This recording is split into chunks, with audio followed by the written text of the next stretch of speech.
I have a little message of hope today. What we think we know gets in the way.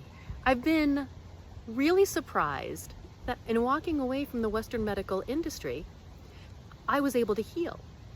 It seems that there was something really catching me up when I was engaging with doctors and surgeons and pain management and physical therapists.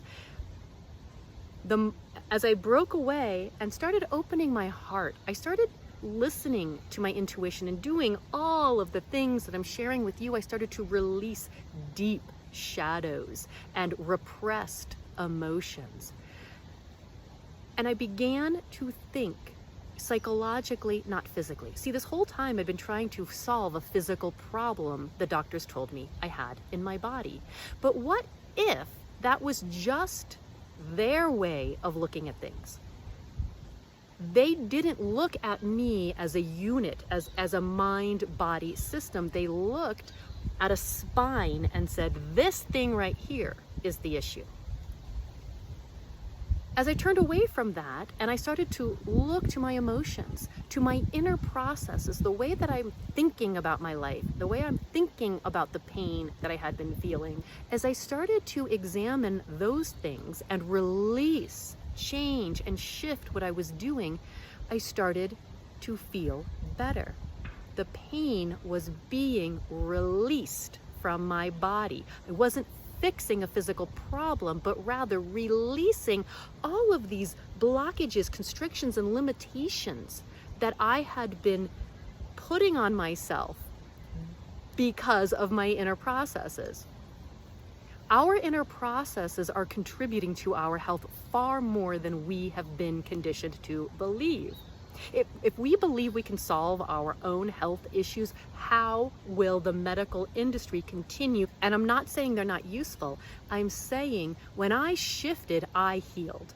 So I was madly in love with pole dancing for a number of years. I was just having the best time of my life. And then I got sick and my body started to break down and I left dance thinking I would never return.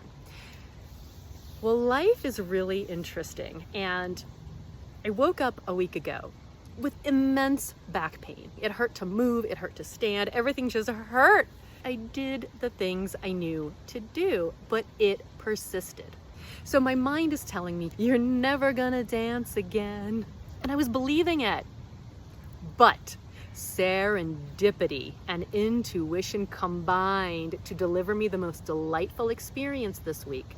In Reclaim Your Power from Pain, I encourage us to think psychologically, not physically. I now think psychologically rather than physically. And I gotta tell you, last week I was processing a whole bunch of emotion, beginning to think of myself and my life just so differently. So it wasn't terribly shocking that my body was having some sort of a reaction. And I happened to notice on one of my social media feeds, my ex-pole dance teacher was substitute teaching a class this week in town. What?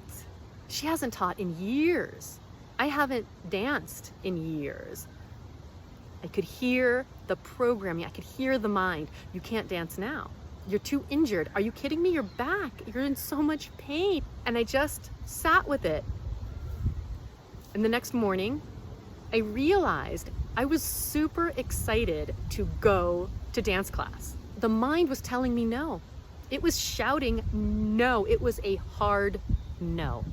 The pain in my back was a hard no. There were so many reasons to doubt and question and to not go, but my heart was a full yes. Yes, I want this. But I registered for the class. I just kept thinking about the way I used to feel when I would go to class. And so I went. And I kept reminding myself, think psychologically, not physically. And as I began to move in the class, my body started to loosen and I had the best experience. We are so much more than the mind. We don't have to believe what it says.